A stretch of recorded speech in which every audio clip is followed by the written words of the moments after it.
Hello friends, इस video बनाने की मुझे क्या जरूरत पड़ी? कोविड एरा में इस वीडियो की सख्त आवश्यकता है। आज मेरे पास लगभग दिन में 50 से 60 फोन आते हैं, डॉक्टर साहब कहीं से भी रेमडेसिविर, टोसिलिजुमाब, प्लाज्मा, इन सब का बंदोबस्त कराओ। कैसे भी करके मेरे मरीज को ये प्लाज्मा मिल जाए, रेमडेसिविर मिल जाए, टोसिलिजुमाब मिल जाए तो मेरा मरीज बच जाए। इन्हीं सारे मुद्दों को ध्यान में रखते हुए ये वीडियो मुझे बनाने की आवश्यकता पड़ी। सबसे पहली बात जो मैं यहाँ क्लियर करना चाहता हूँ, वो सबसे इम्पोर्टेंट बात ये है कि ये चारों चीजें लाइफ सेविंग नहीं है। न रेमडेसिविर लाइफ सेविंग है, न प्लाज्मा लाइफ सेविंग है, न टोसिलिजुमाब लाइफ सेविंग है। तो फिर भागना बंद करिए, दौड़ना बंद करिए। जब भी आप अपने मरीज के लिए पैनिक होकर के भागना शुरू करते हैं, उससे मरीज का मनोबल और आपका मनोबल, दोनों का मनोबल गिरता है। क्या है रेमडेसिविर? साधारण लैंग्वेज में बात करें तो रेमडेसिविर एक एंटीवायरल ड्रग है। और इस एंटीवायरल ड्रग का क्या यूटिलाइजेशन है? इस एंटीवायरल ड्रग का यूटिलाइजेशन सिर्फ इतना है कि अगर मरीज के इंक्यूबेशन पीरियड में, जब वो किसी के संपर्क में आया है, से लगाकर पहले 7 से 10 दिन के भीतर अगर उसको रेमडेसिविर दी जाए तो उसको फायदा मिलता है। अदरवाइज इस दवा का कोई यूटिलिटी नहीं है। अगर आपको लगता है कि नहीं, इस पे फैक्ट्स पे बात की जाए, फिगर्स पे बात की जाए, तो ठीक है, आप WHO की साइट खंगालिए और रेमडेसिविर को गूगल पर डाल के विकिपीडिया में देख लीजिए कि रेमडेसिविर कितना फायदा करती है। तो फिर इतना क्यों इस पे माहौल बना रेमडेसिविर की उपलब्धता और अनुपलब्धता को? आप इससे हटकर साधारण भाषा में इसको सिर्फ इतना समझ लीजिए कि ये एक लाइफ सेविंग ड्रग नहीं है। अगर आपका मरीज परेशान है, ऑक्सीजन सैचुरेशन डाउन है और उसको कोई दिक्कत या तकलीफ हो रही है, तो उसमें ये ड्रग्स लाइफ सेविंग नहीं है। लाइफ सेविंग आपके मरीज के लिए है ऑक्सीजन उसको समय पर मिल जाए, जो हर अस्पताल में उपलब्ध है मोर और लेस। दूसरा, उसके लिए लो मोलिकुलर हेपेरिन या एंटीकोएगुलेंट जो हर अस्पताल में उपलब्ध है और सरकार में फ्री में उपलब्ध है। और तीसरा, कोई भी स्टेरॉइड जो उस इन्फ्लामेशन को रोक सके। ये 3 लाइफ सेविंग चीजें हैं जो हर अस्पताल में मोर और लेस अवेलेबल है, जिसके कारण से पेशेंट को सर्वाइव किया जा सकता है या बचाया जा सकता है। अच्छा, दूसरी बात यहां करते हैं कुछ फैक्ट्स एंड फिगर्स की। लोग कहते हैं अभी भय का पूरा माहौल है, हर न्यूज चैनल पे संक्रमित की दर बताई जा रही है, रिकवरी की दर कोई नहीं बता रहा। कितना पैनिक क्रिएट किया है।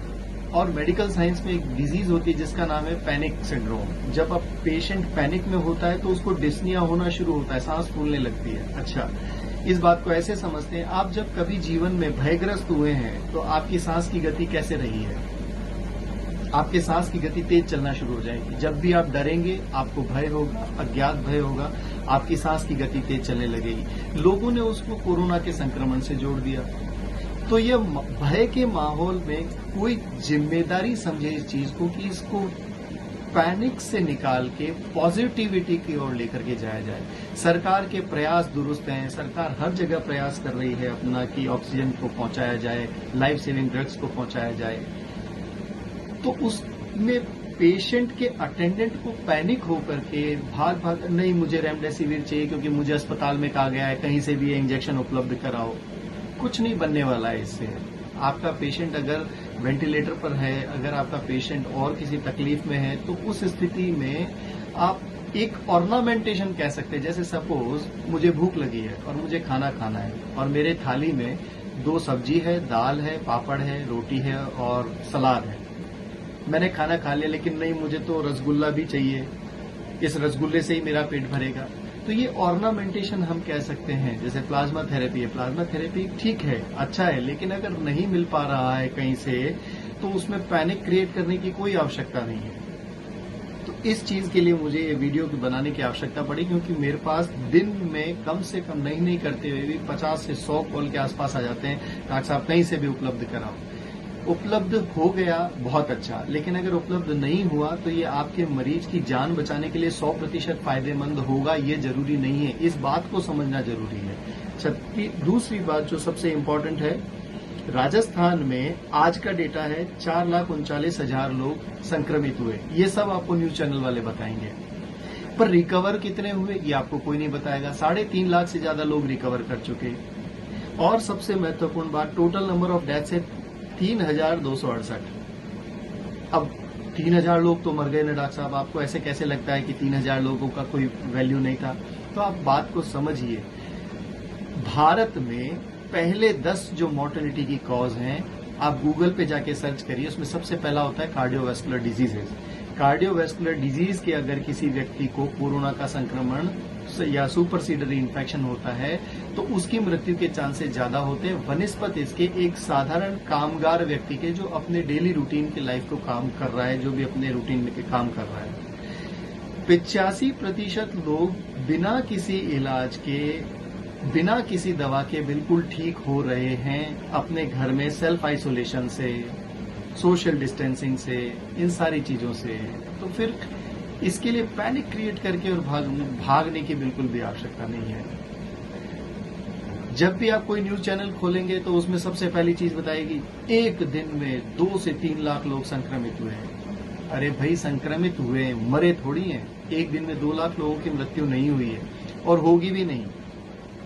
इसकी अगर आप मोर्टेलिटी निकालेंगे, सपोज जैसे राजस्थान की overall mortality rate, not Covid, Rajasthan राज्य की जनसंख्या लगभग 7 करोड़ के आसपास है और राजस्थान राज्य में प्रति 1000 जन्मे बच्चों में से 5.9 यानी लगभग 6 मृत्यु दर में माना जाता है। 1000 में से 6 नवजात शिशुओं से जो एक मोर्टेलिटी रेट निकाली जाती है, कितने लोगों की मृत्यु दर के हिसाब से। अच्छा, यहां पर अगर आप कोविड की मृत्यु दर निकालें या मृत्यु दर नहीं निकालें तो आप ये देखें कि संक्रमितों में से कितने मरे। 2 बातें हैं, संक्रमित में से मरना और दूसरा होता है केस फैटेलिटी रेट, यानी नंबर ऑफ केसेस में से कितने लोगों की डेथ हो गई है। जब वो लेस देन 1% है, 1% से भी कम लोग हैं जो संक्रमित होने के बाद मरते हैं, तो आपको क्या अपने आप पर भरोसा नहीं है क्या? तो अपनी पॉजिटिविटी को बनाए रखिए, अपने भीतर की प्राण शक्ति को बनाए रखिए और हर वक्त अपने आप से ये वादा कीजिए कि मैं बिल्कुल ठीक हूं और कुछ नहीं होगा मुझे और मेरे परिवार को। इस तरह की पॉजिटिविटी इस पूरे एटमॉस्फेयर में जब आप फैलाएंगे तो हो सकता है आपसे, आपके पड़ोसियों से, प्लस अगल बगल के लोगों को भी आपसे उस तरह की ऊर्जा मिलेगी। वनिस्पत इसकी आप जब भागना शुरू करेंगे।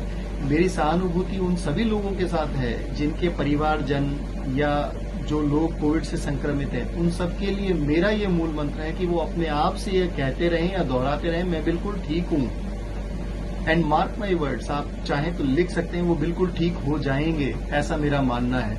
तो ये वीडियो बनाने का सिर्फ इतना सा पर्पज था और फिर और कई वीडियोज के साथ आपसे फिर मिलेंगे।